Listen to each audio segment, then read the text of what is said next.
Minister of Works, David Umahi, is speaking out over the death of a nurse, Mary Habila, inside his own house in Ebonyi State. The minister described her as a good nurse, while also calling on his lawyers to take action against individuals spreading what he calls false and defamatory reports about how she died.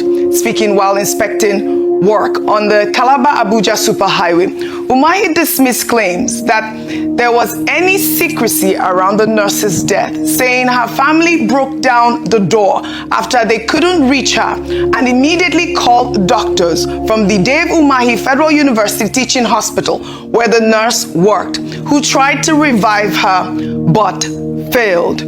Meanwhile, Habila's father on Monday signed an affidavit at the High Court Registry in Abakaliki, Ebonyi State, that the entire family rejects any autopsy on his daughter's body. In the sworn document, Habila's father stated explicitly that she served as a personal nurse to Minister Umahi, residing at his guest house in Abuja and Ebonyi State in the staff quarters. He then went on to state that while Umahi ordered an autopsy, his family appealed against any medical investigation to leave her body and organs intact. I mean, you've seen the story trending, Ayo, and we've seen the affidavit that even the father of the deceased is saying their daughter died in her room, and that all these stories that have been going around, whether or not there should be more investigations or not. I mean, I don't know your thoughts on the story. So beyond the person of interest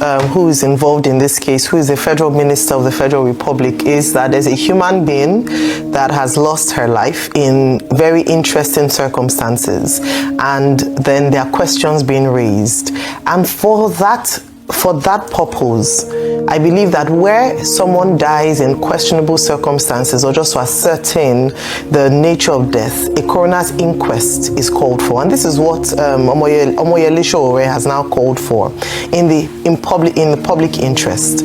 We've seen what's happened in the United Kingdom, not exactly the same kind of case, but at least similar. We see how Anne Wincombe was killed, and initially was said that, okay, they'll just treat it as a normal, something that she died in her home. But on further investigation was found out that the man was responsible. Then they said, oh, it may not be terrorists in nature. Then they found out on further investigation that he was actually terrorist. It was motivated based on terrorism-related cases. So in this regard, because there's so many he said, she said, yes, I know her family has released a statement, but I believe that there's been a death of a young person. She's under 30, a death of a woman at work.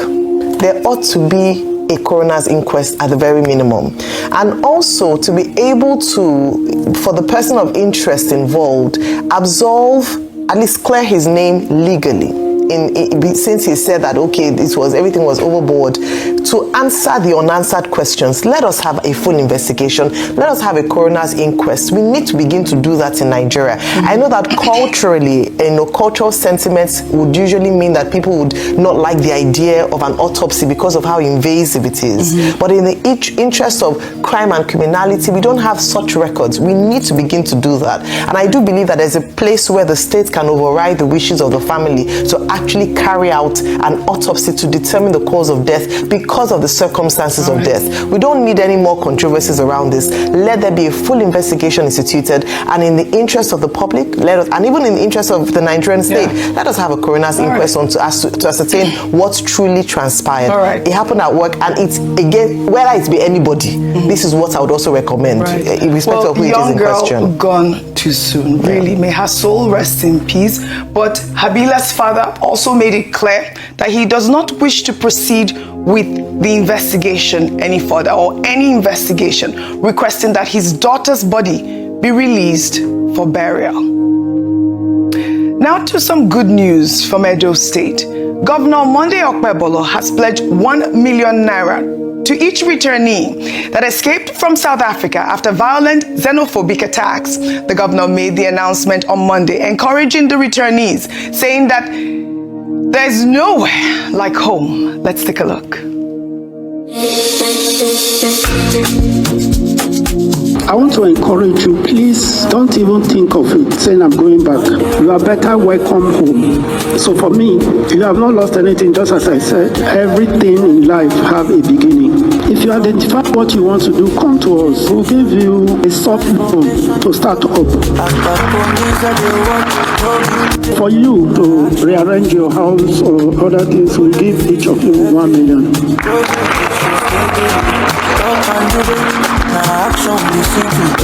Once more, welcome back home. Akpako rescue. We have to go to Rufai because Rufai is always so excited with him. You see, Oji, yes, when I tell you that Akpakomisa is my friend, he's your guy. It's my guy, and he will deliver.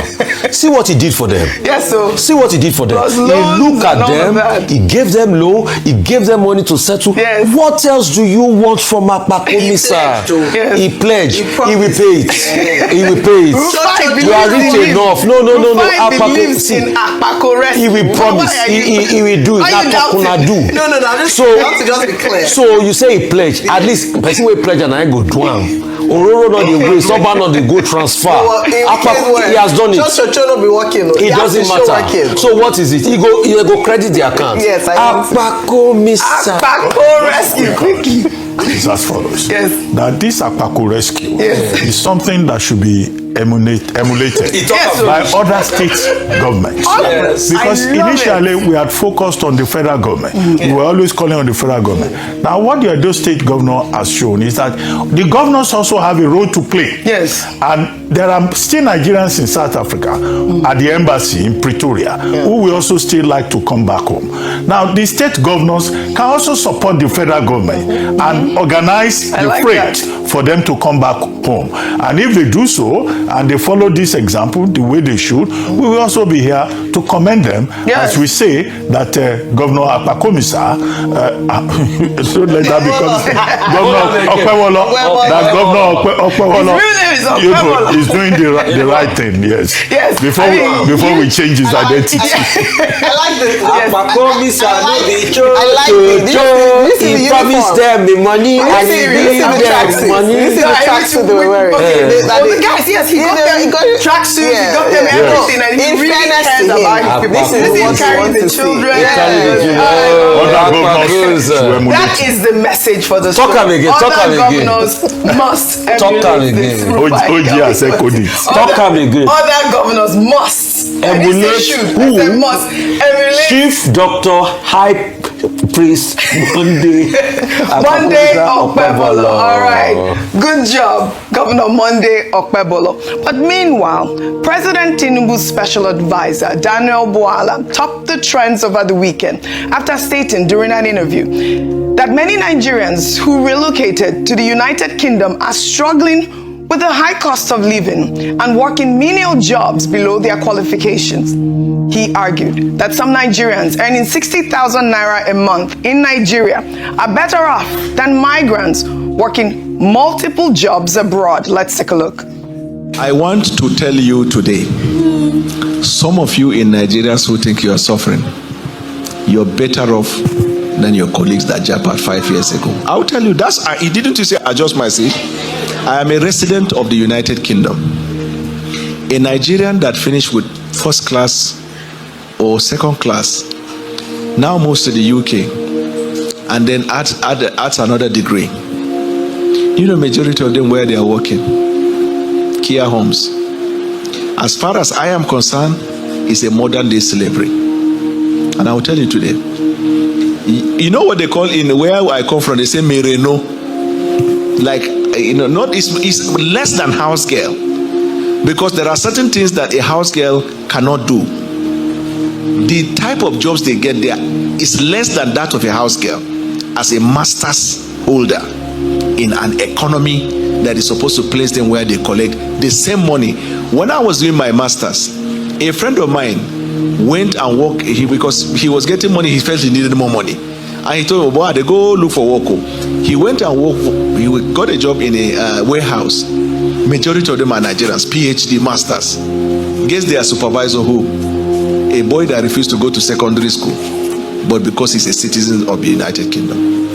All right, Daniel Bwala. Well, his remarks have drawn criticism from some Nigerians who argue that they do not reflect the economic realities facing many households amid inflation, the floating of the naira, and the rising cost of living. I mean, we did see this story trend over the weekend, and he also got some backlash responses. I know you want to chime in on that, but quickly refine before that. You see, I don't think it's right for people that their bread have been buttered to come and make comments like this. It's not fair on the struggling, suffering people. You see, they think it's just within people's remits to say they want to go and leave their country and go to another country if things were that good here. And you start to insult them that those that are earning 60,000 naira, life is way better. But part of the funds, the foreign remittances they are sending back to this country are the same people that are doing care home jobs with dignity of labor that are still sending back to your economy and still depend on foreign direct investment. You see,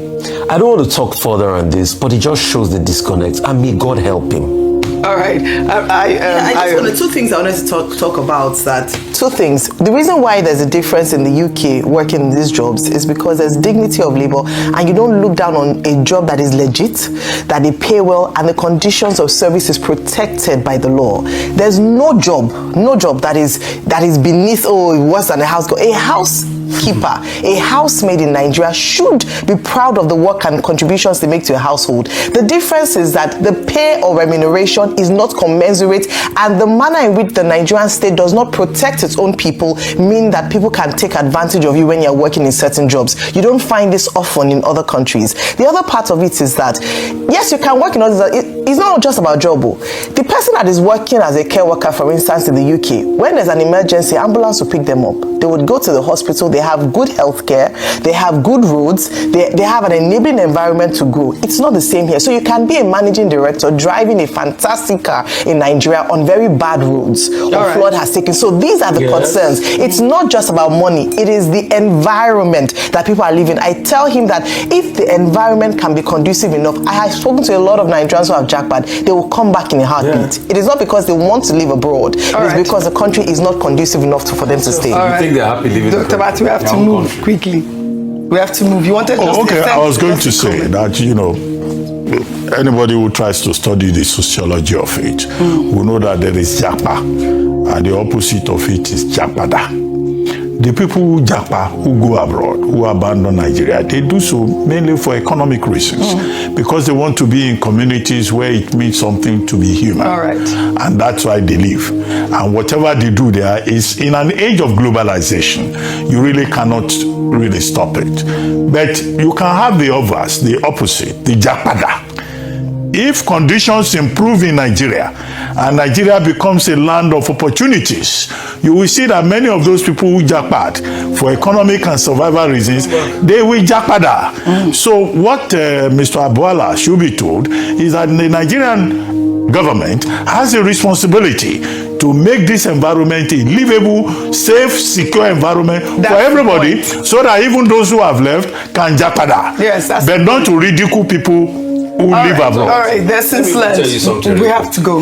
This is the country where billionaires have even jackpot. There are many billionaires in this country that don't live in this country again because of the same. So billionaires have to jackpot. He himself says we are talking of billionaires in dollars, not naira. For a different set of reasons, not economic survival. No, but because of this condition of living, it's not economic survival now. So we are saying it's beyond economic survival. It's a condition of living, the sociology, the social aspect of things.